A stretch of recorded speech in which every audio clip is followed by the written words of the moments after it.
Welcome, everyone, to our session on emerging technology in localized marketing, particularly through the lens of what Panera Bread has done. And to do that, we're lucky enough to have Panera itself. So, Kelly Nicholson, Director of Brand Marketing, joins us. And we also have Matt Marr, who's founder of M7 Innovations, which has worked with Panera and several other brands on some of these emerging tech integrations that we're going to be talking about today. So, welcome to you both. Thank you. Good to be Yeah. here. Yep, thanks for being here. We'll have fun with this. So, we actually have a lot to get into, but let's first start with quick sort of self intros for each of you guys for context. So, just tell us a quick bit about yourself and your roles. Let's start with you, Kelly. Yeah, I'm the director of brand marketing for Panera, as you said, and I'm based here in St. Louis, where we're headquartered, and we also have another headquarters in Boston. And so lucky enough to have two great offices to work between. And my role is really focused on all of our brand communications, whether it be advertising or social or branded content, and really all of the distribution of that content. Hmm. That's great. Matt, a bit about yourself. Yeah. So Matt Marr, I'm the founder of M7 Innovations. I spent about a decade in the ad industry world. And I started M7 about 2 years ago, and we specialize in augmented reality, virtual reality, AI, Internet of Things, basically advanced technologies and emerging media platforms for brands like Panera, and then clients in the luxury and the retail and the tech worlds. And we really do three things. We do thought leadership. We teach about the tech. We do idea generation. We taste, touch, and feel what the tech can mean for the brand. And then we execute. And it's great to have Kelly because we did all three of those with Panera. Hmm. That's awesome. And also somewhere along that journey, you picked up a great radio voice. So we're thankful for that. And Matt also has like Thanks. kind of wacky fun facts. Matt's a musician, as you can tell. Tell us about the piano in the background. Yeah, when we moved in, we didn't have couches or beds, but the grand piano was the first thing I needed when we got the house. So, much to my wife's dismay, it filled up the room, and I love it more than anything in the world. I Nice. love her more than, of course. Right, of course. Okay, so let's jump right into this. So Kelly, let's start with you, and I want to do some sort of like character building here for context. So, when we look at sort of Panera's overall marketing strategy, its sort of persona, its tech adoption, how does it sort of stack up on that measure in terms of the tech infusion in its marketing mix? I mean, that's obviously something we're going to get into in detail, but at a high level, how would you characterize it? Yeah, well, believe it or not, Panera is looks at tech way beyond just marketing and advertising efforts. So, we've always been a tech-led company.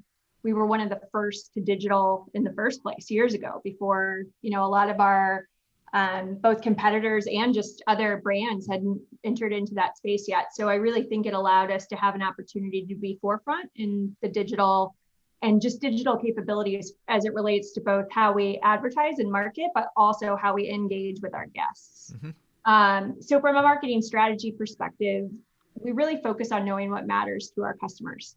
So, and tech has enabled us to be able to do that both through the app, also through like our My Panera member loyalty program, as well as, of course, all social listening and the things that we all know today of how to learn more about the customers and guests that we have.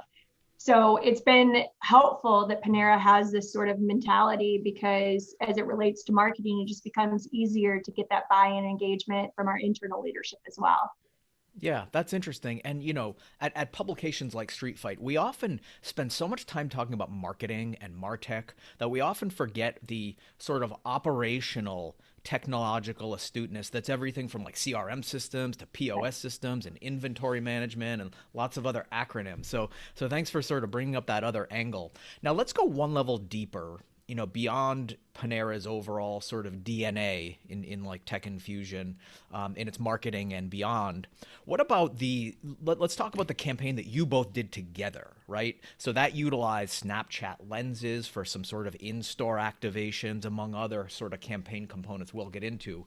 But starting with you, Kelly, what were the sort of the campaign goals and the vision? What were your KPI targets? Like, foot traffic, revenue, obviously, social engagement. There's a lot going on here. So let's start with your goals. Yeah, I would say for us, it's always about, engaging with our guests where they're at, but also with information that's interesting and engaging for them. So, what I loved about this campaign as we set out to do this was that we started by asking our most loyal fans, our My Panera members, to tell us how they've mixed or matched, different menu options with our You Pick Two. And so we started with that as a base for this platform, and then started working with Matt through this activation to make it fun, put the fun spin on it, and not make it so didactic and boring. And of course, we could push out all this information in a very tactical way. But what we were really looking for is to engage with consumers in a different way that hadn't been done before. And that's what this activation allowed us to do, and what we set out to do with Matt. Yeah, that's interesting. And fun, I think, is a great thing, like a KPI that we often sort of forget when we get bogged down in technical details. Niantic, which is, of course, a leader in AR, one of their KPIs I've talked to them about is smiles. How much are they making people smile? Good. And it's harder to quantify until we get to some like front-facing computer vision type of analytics. But nonetheless, that's something to always be reminded of. So, Matt, let's talk about how you and M7 sort of executed on that vision and those campaign goals. But before we get into that, let's sort of level set on the campaign itself. Like, what was it like from a user perspective, like an in-store activation? Say I'm a user, talk about that, the details of the actual, creative and the UX. Yeah, and I'm actually going to zoom out, Mike, because the story of AR and Panera is actually, it's really three campaigns, right? So we actually learned on each one. So the one Kelly's describing, right, that was our first foray at South by Southwest at 2018. And we're putting table tents up and snap codes. And it's really, really fun to actually like see what mac and cheese and tomato soup look like together in AR, the Mac Tomato medley. And, the mac and cheese has that 80s synth rock, and then it's a hip hop beat with tomato soup. So there's a music element, it's surprise and delight. But again, we just wanted to learn, we wanted fun, we wanted awareness. The second campaign then was on Bleacher Report, and this was, play with your food. You could actually kind of see their actual breakfast wrap, but we gave the user the choice where they wanted to experience AR. So they could have hit Facebook or Instagram or Snapchat or their iOS or Android device. So the stat there that we learned is where people like to go to actually experience AR. And at that time, it was really Snapchat and it was Facebook. So our third campaign, which I'd argue is the most successful, which featured coffee and breakfast items, and it's this beautiful wake up, you yawn and the birds are chirping, and then you can see this beautiful, delicious Panera breakfast. It had great success on Facebook and Snapchat from the learnings we had from those previous two campaigns. So that's why I do love working with Panera. It's not the shiny object, silver bullet, one and done, let's just try AR. It's a new medium that they respect, and we actually kind of grow and learn from it. Mm-hmm. So to really dwell on that one point before moving on, that's one kind of success factor that we've seen elsewhere, where the second, the third, the fourth campaign are not only more successful because you're sort of developing better tactics and domain expertise, but also some of the like the early stage learning curve things and the investment in like, making product 3D models. Those things can be amortized over time in terms of just cost efficiency on your second, your third campaign. So for a lot of reasons, it makes sense to really not have it be like a one and done thing, as you've mentioned. Now, let's talk about like the results. I mean, we talked about the goals, we talked about the campaigns themselves. Talk about the KPIs, the results, the engagement levels that you saw from that, and how you kind of deemed that a good ROI based on any other benchmarks. Yeah, I'll jump in there, like being the tech nerd of like the stats that popped out that I'm like, Kelly, you're not going to believe it. You're not going to believe what we got. But if we go right to the Bleacher Report one, I thought this one was amazing. Kelly made the point of, it really is about the audience, reaching them in the right moment. Bleacher Report, for that intersecting audience of Panera that do like sports, the whole campaign was kind of like play with your food, right? So we had this ad unit, a custom ad unit that we put right on the Bleacher homepage. And on that first day when that ad unit launched, and this is what I love about AR, it doesn't have to be the beautifully designed display ad. With AR, you can actually just show someone using it in the ad unit. And that's what we did. Yeah. And we saw a 5% click-through rate on that ad. And that's not 0.05%, the industry standard, or even 0.5%. That's right. It was a 5% click-through rate. Huge. So it was huge. So then, that's great, obviously. And we saw good dwell time of people actually playing with it. But the next stat for that third campaign, there were two stats that, again, popped off the page and actually were great business results, right? So on Facebook, it was 1 in 4 users who experienced the AR actually went in cafe. And then on Snap, it was about 2.91%. So just under 3% of users who experienced the AR then clicked through and then made a purchase on the Panera app itself. So that really tied it all together to say, okay, this isn't just fun. It's not just awareness. Now we're actually starting to drive business results. Kelly, what I about you think from that's why we the wanted to partner with Matt on this. Absolutely. So, building on those sort of analytics, any other analytics or things that are less quantifiable, again, back to the metrics of things like fun. I mean, when you guys were talking about this campaign, you're walking the walk because all of those things you mentioned, Matt, the sort of mac and cheese, the play with your food, it does have that really sort of whimsical element. So, Kelly, from your perspective on the actual outcomes, how did you guys actually measure the ROI and sort of deeming this as a, successful campaign? Yeah, well, anytime we enter into an activation or a tactic like this, we're really thinking about more of the 30,000 foot view for the consumer. So, as we look across a campaign in its totality, we have our traditional advertising vehicles where we're hitting on those more functional messages. But these campaigns, to your point, allow us to get a little bit more of that deeper engagement with our consumers, which is always really important to us in any of these activations. So even on the UMix too, I mean, we saw some of the best performance that we'd seen on Snapchat, and we blew away Snapchat benchmarks like crazy. So, there was I think it was like over 4 million impressions on that campaign. Yeah. But the amount of time that people spent engaging with the AR experience and actually swiping up beat all benchmarks. And, that's something that I'm a little competitive in general, but I would say we're always looking to beat our past performance. And so a lot of times when we measure success, we ask ourselves, are we moving the needle? Are we progressing forward? Mm-hmm. So there's one thing sort of missing here, which is the how. Like you guys talked about the results. I want to know, like, are there any like best practices or discernible lessons we can extract for this audience on the sort of tactics? And part of it, as you guys mentioned, Kelly, you just said it, that, working with a medium like AR inherently, it has more sort of deeper engagement, the immersiveness of it. So on top of that baseline of the medium itself, what were some of the tactical things that you did, Matt, for example, that achieved some of those great KPIs you just listed? So I'll start with the actual execution itself. And I think this is just so important for everyone at the Street Fight Summit to hear, to really understand AR, because a lot of people think of, the dancing hot dog on Snapchat or just like some silly CGI. So the technique, the actual technique we use is photogrammetry. So what we did is, you've seen Panera's food photography. It's beautiful. We went to those shoots and we bring these high resolution cameras and take hundreds of photographs of the actual dish. And then we actually recreate that dish in 3D. So when you're looking at that AR, it's actually the dish that was once there. So to then prove that out, so we work with QReal, who I believe arguably is one of the best AR partners in the world. They went to Oxford and New South Wales, and we actually got some PhDs and did a study on this to see, does it increase craveability, that food lust? And that's a huge tenet with Panera. And the results came back. It absolutely does. Seeing a 2D image versus actually seeing a 3D full photogrammetry meal, seeing that menu item, the user or the viewer is more likely to want or crave the item when they see it in 3D. So armed with that, that's when we came back and said, okay, the first campaign was fun, but we actually can drive craveability. We can actually make people want to go in store like 1 in 4 on Facebook, or actually make a purchase in the Panera app right after they see this beautiful, delicious wrap or salad or mac and cheese. Mm. Yeah, and I think Matt hits on an important piece there, that is the craveability of the food. So as he said, that's something that's really important to our brand.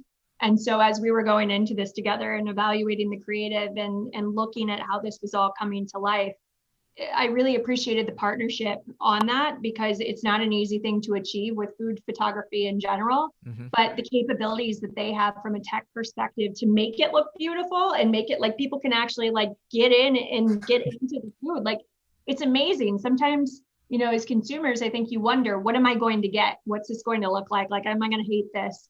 And I think through these technologies and these capabilities, it allows people to really understand what they're going to be getting. Yeah, and this kind of hits on one of the broader advantages of more sort of immersive and visual mediums that are emerging, such as what we're talking about now, which is the sort of creative capacity. Like, everyone, as Matt, you come from the advertising world, over the last decade or more, the onset of mobile has allowed a lot of campaigns to scale. It's allowed reach. The numbers are good. But from a pure creative perspective, you're sort of confined to these tiny boxes. Whereas, some of these 3D sort of mediums allow just kind of more creative control, more creative freedom. And whether that's craveability or whether it's other sort of categories of products where that degree of fidelity really matters, it seems like that's another element. So both of you, from your perspective in being at, various parts of the advertising value chain and advertising stack, how are you excited about that just sort of new capability, added dimension? Oh yeah. I mean, I think especially coming out of the pandemic, I mean, tech is just going to be so important, especially as it relates to food and how we order food and how we think about food. And so I do think that, this has been a positive shift in that direction of how we engage and how we're able to engage with our guests on the type of food that they want. Mm-hmm. And I would say if I zoom out, even outside of just fast casual, like retail, everything else, what AR, the promise of it is it's really like product trial at scale. And I know product trial sounds weird when you're talking about Panera, but product trial is actually seeing the dish in front of you and saying, no, I want that right now. Mm-hmm. So I think that's the real promise of this technology, that you basically can get the one-to-one. Normally you have to be in the store and kind of like seeing the meal being made and you really want it, or you're actually in the store and you have to try on the glasses or trying these things. We can now scale that across the world, to your point, Mike, just holding the devices in our hand. We still also have to deal with 4 megabyte limits on Facebook and 2 megabyte limits over here. So that was actually a huge challenge here, because food is the hardest thing to do to recreate. So we actually had to create this high fidelity, but then optimize it down so it still looked really rich. And I will say this type of technique doesn't work for all food brands. And I'm not going to name any names, but AR, you can't hide anything, right? You can show the burger, but it's beautifully lit, but you went behind it, it might not look too good. And the ketchup's just kind of creeping out. With photogrammetry and 3D, you can move around. What you see is what you get. So that's why it worked so well with Panera, because they actually are making beautiful, delicious, craveable food. So there's nothing to actually hide there. So that was also a nice synergy we had working together. Mm-hmm. Now, this has been a very AR heavy discussion, and I'm biased as an AR fanboy, and there's a lot of other sort of emerging technologies that are converging with AR, and there's just so many orbiting parts, and I want to get into some of those. But before we leave the topic of AR, I want to point out one other thing, which is an advantage. I mentioned earlier some of the sort of cost efficiencies that can be gained by utilizing those Q-reel scans over a longer period of time and amortizing that cost, and also developing your own learning curve. Another sort of, operational advantage that I see here is that, existing channels can be utilized for the distribution. So in this case, it's in-store signage. With other brands, it may be product packaging, but the actual activations don't necessarily require like a TV ad buy. Or in this case, you did both. I mean, you absolutely went through Snapchat for some, paid distribution and sponsorship, but also the owned existing channels, such as, in-store placards, things like that are really, it can bring those existing sunk costs to life. Is that a fair statement? Oh yeah, absolutely. And I think about emerging platforms too. Like you have TikTok entering the game, social, and just even some of the social platforms between Instagram and Facebook and Twitter, and the technology capabilities that they're adding there. There's no shortage of new opportunity at hand. And I think the important piece is having a good partner like M7 who can make sure that we know what those trends are before they're even really happening. So we can identify if we have a role in it, both from a brand perspective and also how we, engage with our guests and customers. Mm-hmm. So that's a nice segue into, moving beyond AR. So when we look at the rest of the alphabet soup of emerging technologies, Kelly, what else are you either working with or experimenting with or excited to sort of, bring into the marketing mix, whether it be AI or voice or a lot of these other technologies that are evolving as marketing mediums? Yeah, well, and I think that the consumer, where the consumer is right now is evolving too. And I don't think we quite have a grasp on that. Like, Hmm. being on, a year and plus some time into the pandemic, I don't think we quite have our finger on that yet. But I think that, platforms like Clubhouse is really interesting because, you're taking basically what maybe once was in person or once was like an in-person summit, and you're bringing it into a digital landscape. So we're constantly thinking about, not only the new platforms and the new and shiny, because that is important to understand. And again, TikTok is another one of those for us that we're starting to get into that world a little bit more. But it's less about focusing on the shiny and new. It's really thinking about how the customer lives have evolved and changed. Like, you may have been listening to podcasts on your way to work, and now you're listening to podcasts during your workout, or Hmm. on a break during work. So again, you got to get into the mind of the consumer and where they're at, and like how their days are kind of shaping up now that life has kind of evolved, and making sure that we're at those opportunities and leveraging those opportunities as much as we can. Yeah, that's a great point. It's a moving target and it's a push and a pull. Like the technology pushes, but also it has to be a consumer pull. Is it stuff that they are kind of naturally inclined to do? And really skating to where the puck is going in that respect is probably your ongoing challenge in terms of what you're integrating. Now, Matt, a similar question to you in terms Yeah. of moving beyond AR, and not just individual other technologies. I know you're really excited about AI and voice and others, but like the whole is greater than the sum of its parts in terms of their convergence. So how are you looking at how these things are converging? Yeah, so a lot of ways. I think, and I'll use Panera as an example, right? So what's good is that we do think of these together, right? Because a lot of brands will be, okay, AR, that's in a bucket over here. There's a team that'll handle that, and AI, oh, that's machine learning, that's over here. But there is that convergence. So as an example, and this isn't real yet. I'm not giving the product roadmap, but I think there'll come a point where it will all just come together in a seamless user experience. So someone can say they open the Panera app and just speak to it, right? Voice search, show me sandwiches. And then based on my location and my user profile, it's going to come up with the lobster roll first because they know I love that. And then all the other sandwiches. So there's the AI machine learning that's curating exactly what I'm seeing. And then I'm going to tap through and then be able to see it in AR. My craveability increases. I'm going to check out. There's going to upsell on the ticket with other things. I'm going to check out, go to my table, NFC. I'll just tap. That's going to know where it delivers. I mean, we talked about that. Those are four advanced technologies, but to the user, back to Kelly's point, it's just one seamless Yeah. experience. And that's what it's really all about. It's not about the shiny object, as Kelly said, of just the technology. It's how do you make a frictionless, surprise and delight, easy experience for your consumers where, the tech is really invisible.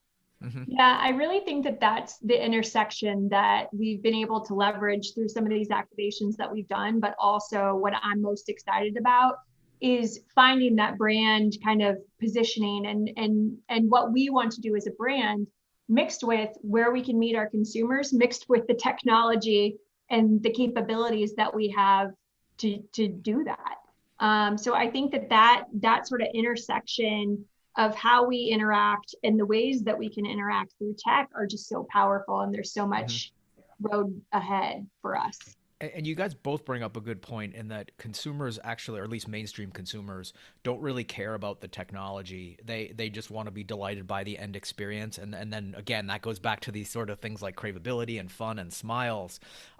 But the interesting thing there is to pull back in another AR example is I think it's very telling that the most successful forms of consumer traction with AR are companies that never even say the word AR.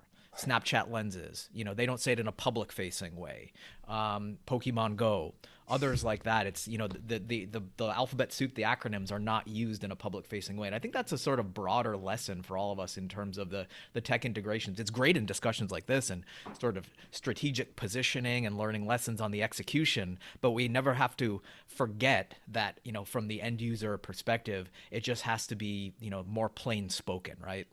Yeah, well, and I always think to myself, if I were a consumer and I saw this, would I want to engage? Yep. And if the answer is yes, then we move ahead. If the answer is no, this feels like, a brand push or something that might be on our agenda, but isn't going to land with the consumer, we're not going to do it. Yeah, that's a great litmus test.